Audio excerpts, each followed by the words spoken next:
साथियों, आज हम आप लोगों को सबसे पहले कपिल वस्तु के विषय में चर्चा करेंगे। इसका पहले नाम कपिसा था। कपिसा को ही हम कपिल वस्तु कहते हैं। यहीं पर सिद्धार्थ गौतम ने जन्म लिया था। बचपन का नाम तो गौतम था, लेकिन बाद में जो है सिद्धार्थ नाम दिया गया है।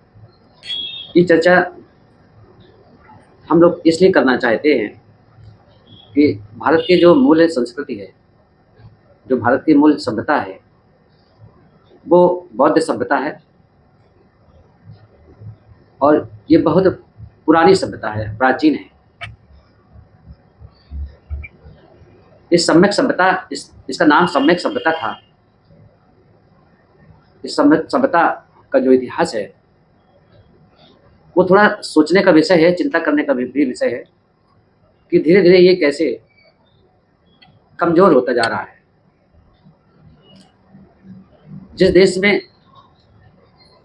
जिसकी पूर्णतः छत्र छाया रहे और पूरा देश बुद्धमय हो, उस देश में ये सभ्यता कमजोर क्यों हो रही है, इसके विषय में थोड़ा चिंतन करना आवश्यक मैंने समझा है। इसीलिए ये वीडियो में आप इसके विषय में समझने की कोशिश करेंगे कि आखिर ऐसा क्यों है। तो साथियों, आज के वीडियो जो है हम शुरू करते हैं और सभी दर्शकों को इस चैनल में स्वागत है। बहुत अच्छी सभ्यता है जहाँ पर किसी के साथ कोई भेदभाव नहीं होता था। सभी मनुष्य अपने कार्य के लिए फ्री थी, स्वतंत्र थे, किसी पर कोई दबाव नहीं था। जो कार्य जिसको करना है वो कर सकता था। इसमें ऐसा कोई नहीं था कि कोई छोटा हो या बड़ा हो। सभी को एक साथ मिलकर के रहना होता था, सभी से एक दूसरे को प्रेम करते थे, सभी का एक दूसरे का सम्मान होता था। आज वर्ण व्यवस्था बना करके लोगों को ऊंच नीच के भेदभाव में डाल करके एक वैमनस्यता पैदा कर दी है। ये भी एक सोचने का विषय है।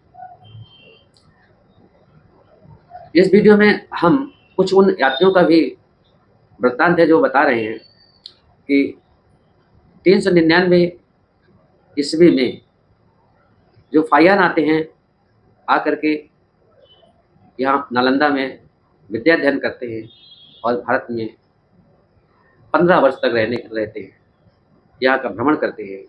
तो उनका जो भ्रमण है वो कपिसा में जब गए हैं, जिसको हम कपिल वस्तु कहते हैं। आज वो नेपाल में भले ही हो, लेकिन सभी भारत में था। पहले जम्मू द्वीप ही कहा जाता था। तो जम्मू द्वीप में सभी नेपाल वगैरह ये सब आते थे।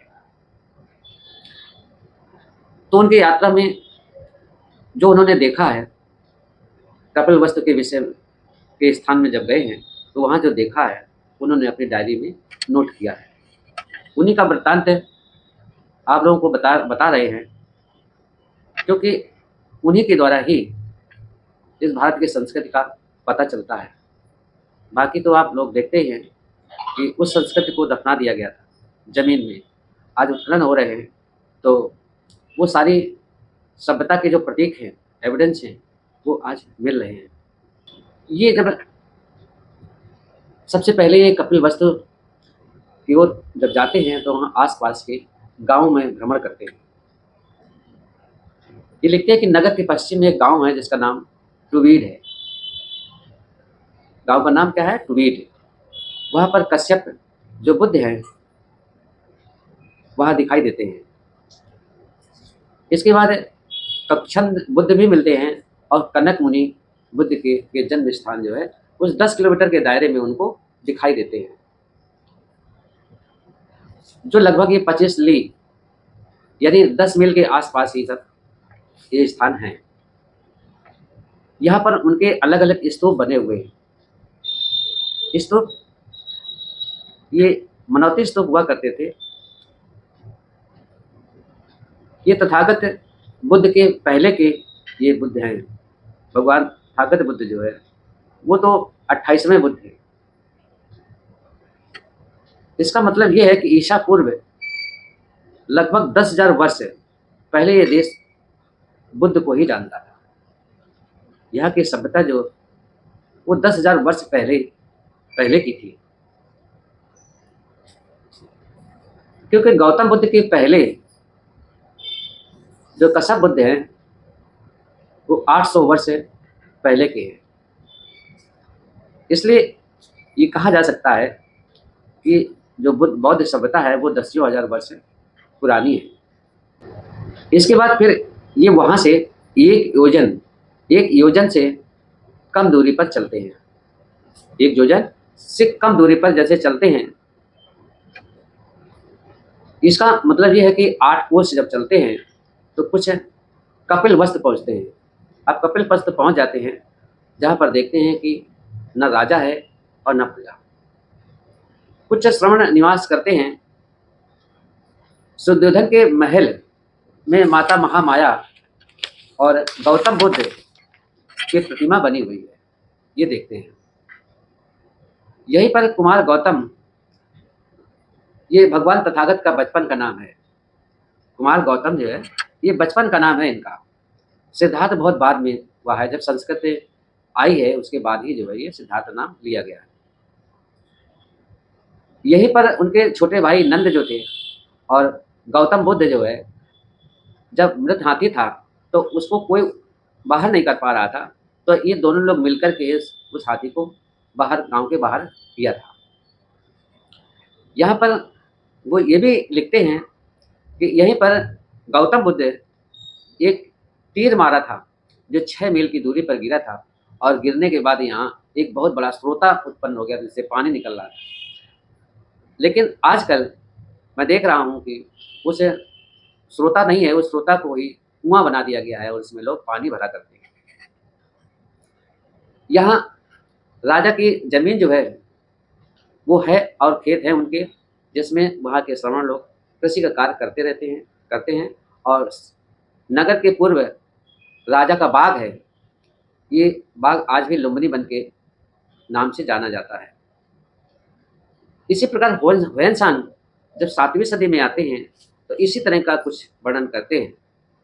उनका कहना है कि नगर के निकट पूर्वोत्तर दिशा में एक स्तूप है जहाँ पर बुद्धावस्था प्राप्त करके अपने पिता से मिले थे गौतम बुद्ध।